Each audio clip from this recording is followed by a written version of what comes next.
People often assume that when someone stops reaching out, it means they stopped caring, that they became cold, detached, or emotionally unavailable. But psychology tells a much quieter story. Most people who stop reaching out didn't wake up one day and decide to disappear. They didn't lose interest overnight. They didn't suddenly stop valuing connection. What actually happened was slower than that, quieter, and much more human. They got tired. Not tired of people, tired of being the only one trying. At first, reaching out felt natural. You checked in. You asked how they were doing. You remembered small details. You kept conversations alive when they started to fade. And for a while, you told yourself this was normal, that relationships aren't always balanced, that someone has to be the one who tries harder. So you kept going. But psychology shows us something important. Human connection isn't sustained by effort alone. It's sustained by reciprocity. When care flows in only one direction, the mind begins to notice, even if you don't want it to. You don't label it as resentment at first. You don't call it exhaustion. Reaching out no longer feels hopeful. It starts to feel performative, like you're proving your presence instead of sharing it. And the hardest part is this: you don't stop because you don't care. You stop because caring like this is costing you something. Psychologists call this emotional burnout, not the dramatic kind, but the quiet kind. The kind that builds slowly when emotional labor is not returned. Every unanswered message, every delayed response, every moment where your absence goes unnoticed. Your nervous system doesn't interpret this as rejection at first. It interprets it as imbalance. And imbalance, over time, feels unsafe. So something shifts, not loudly, not with an announcement, just internally. You reach out less, you wait longer, you test silence, not to punish, but to see if anyone notices. And when no one does, that silence begins to answer questions you never wanted to ask. This is where most people misunderstand what's happening. From the outside, it looks like withdrawal, like distance, like indifference. But internally, it's protection. The mind is incredibly good at adapting. When repeated effort leads to repeated disappointment, it learns. Not consciously, biologically. Your brain starts associating reaching out with emotional cost instead of emotional reward. And eventually, it does what it's designed to do. It conserves energy. So when someone stops reaching out, it's rarely because they stopped caring. It's because caring without being met started to hurt more than silence. What most people don't realize is that stopping to reach out is rarely a single decision. It's not a dramatic moment. It doesn't come with anger or closure. It's a slow, emotional burnout. At first, you're okay being the one who initiates. You check in, you ask how they're doing. You keep the connection alive when it starts to fade. You tell yourself, someone has to try. This is normal. They're just busy. And maybe at the beginning, it is normal. But psychology shows something important. Effort that isn't returned doesn't just disappear, it accumulates. Every unanswered message, every delayed reply, every time your concern is met with silence or minimal response, your mind starts to notice patterns before you consciously do. Research on emotional labor shows that consistently giving attention, care, and energy without reciprocity slowly drains a person's sense of worth, not loudly, but quietly. You don't think they don't care about me, you think something more subtle. I'm always the one trying. And that thought changes everything, because human connection isn't sustained by effort alone. It's sustained by mutual recognition. When you're always the one reaching out, your brain begins to interpret that imbalance as emotional risk, not physical danger, but psychological danger. Your nervous system starts to protect you. Reaching out stops feeling hopeful, it starts feeling heavy. And one day, without making a conscious promise to yourself, you hesitate, you wait, you give space. Not to test them, not to punish them, but because something inside you is tired. Psychologists describe this as emotional depletion from one-sided bonds. The mind doesn't shut down because it doesn't care. It shuts down because it's trying to conserve what little energy is left. This is why people often say, "I didn't mean to disappear. It just happened." Because it did. Silence wasn't chosen out of spite. It emerged out of exhaustion. And from the outside, it looks like withdrawal, but from the inside, it feels like self-preservation. Not everyone who stops reaching out does it because they don't care. Sometimes they stop because caring has started to hurt too much. There's a specific kind of emotional pain that builds when you're the one who always notices. You notice when conversations fade. You notice when replies get shorter. You notice when effort becomes uneven. At first, you compensate. You ask more questions. You check in more often. You tell yourself people are busy. Life is complicated. You're just being understanding. But slowly, something shifts.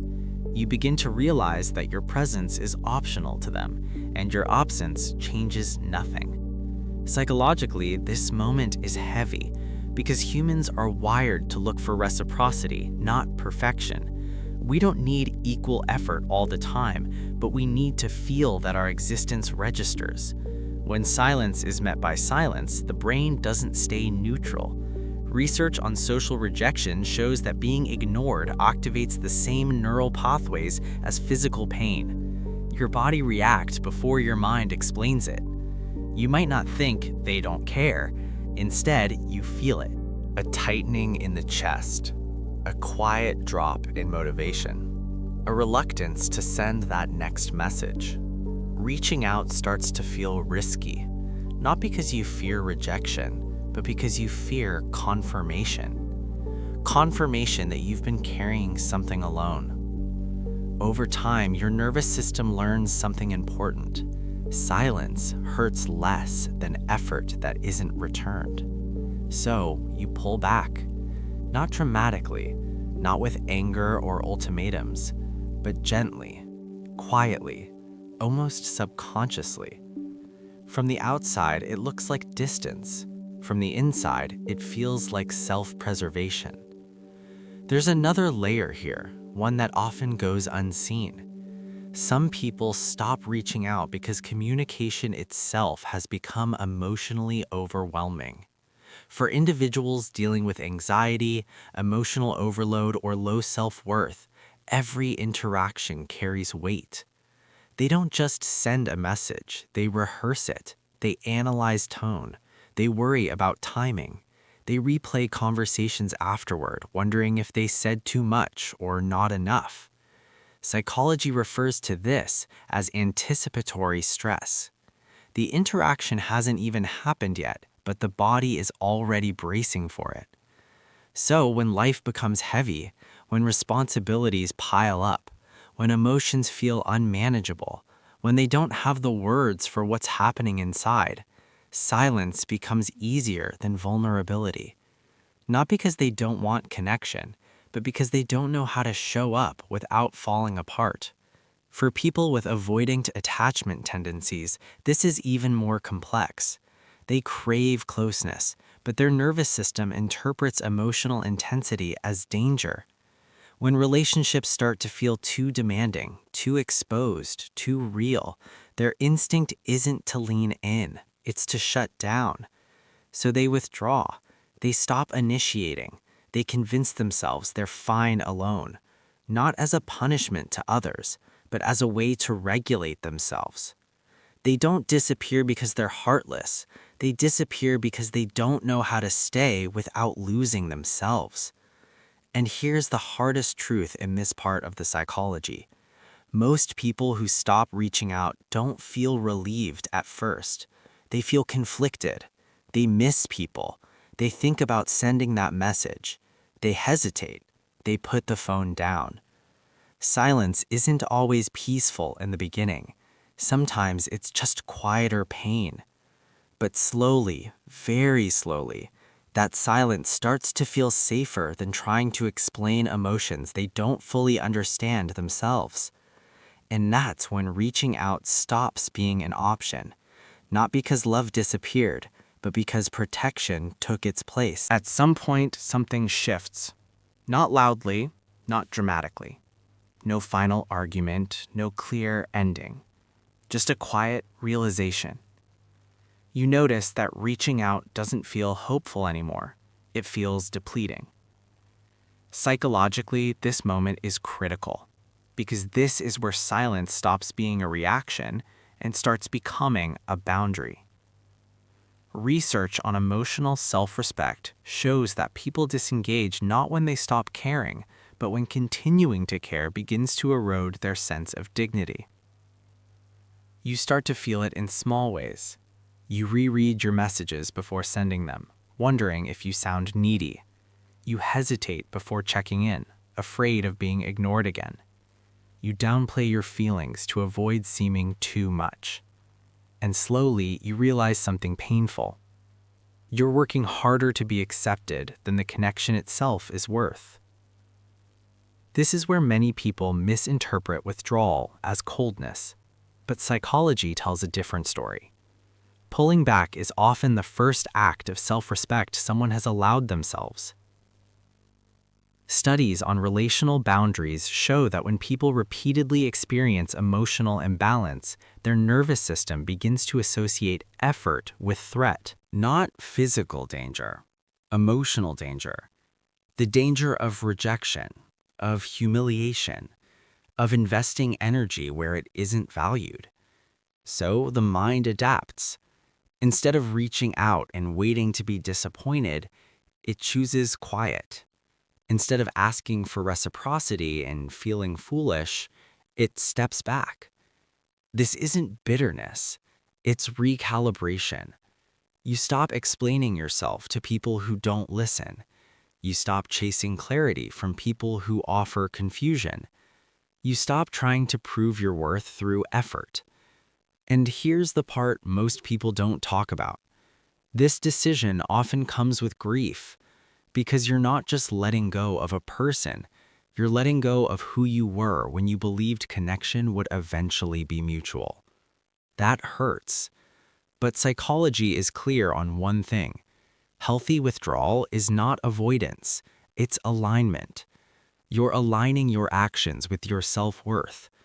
Silence in this phase isn't punishment, it's protection. It's the moment you decide that your energy is finite, your care is valuable, and your presence should not be something others take for granted. You still want connection. You still value closeness. You just refuse to beg for it. And that quiet refusal is where healing begins. So people don't stop reaching out to punish anyone. They stop because chasing connection without reciprocity slowly erodes self-respect. This is where boundaries are often misunderstood. From the outside, it looks cold. It looks distant. It looks like someone gave up. But internally, it's often the opposite. It's someone finally listening to themselves, choosing dignity over desperation, choosing quiet over constant disappointment, choosing self-preservation over emotional depletion. Studies on emotional boundaries show that disengagement is a natural response when effort is repeatedly unreturned, not because humans stop caring, but because caring without limits becomes psychologically unsafe. And here's the truth most people never say out loud. Some people stop reaching out because they finally realize that explaining themselves hasn't changed anything. They've already said how they feel. They've already shown up. They've already tried. Silence at that point isn't avoidance, it's acceptance. Acceptance that you can't force someone to meet you where you are. Acceptance that connection requires two nervous systems willing to show up. Acceptance that your worth doesn't increase the more you give. If you've ever reached this point where pulling back felt calmer than reaching forward, there is nothing wrong with you. You are not broken. You are not cold. You are not incapable of love. You are responding intelligently to emotional reality. Choosing silence doesn't mean you stopped caring. It means you stopped bleeding. It means you finally recognize that your energy is finite, that your emotional availability is valuable, and that not everyone deserves unlimited access to it. Silence can be a boundary. Silence can be healing. Silence can be the place where you reconnect with yourself. And if the world doesn't notice your absence, that doesn't reduce your value. It clarifies it. Because the people who are meant to stay won't require you to disappear to be seen. Until then, let your quiet be intentional. Let it be restorative. Let it be a space where you remember your worth was never measured by how often you reached out, but by the depth of your capacity to care. And one day, that care will be met, without chasing, without shrinking, without silence needing to speak for you.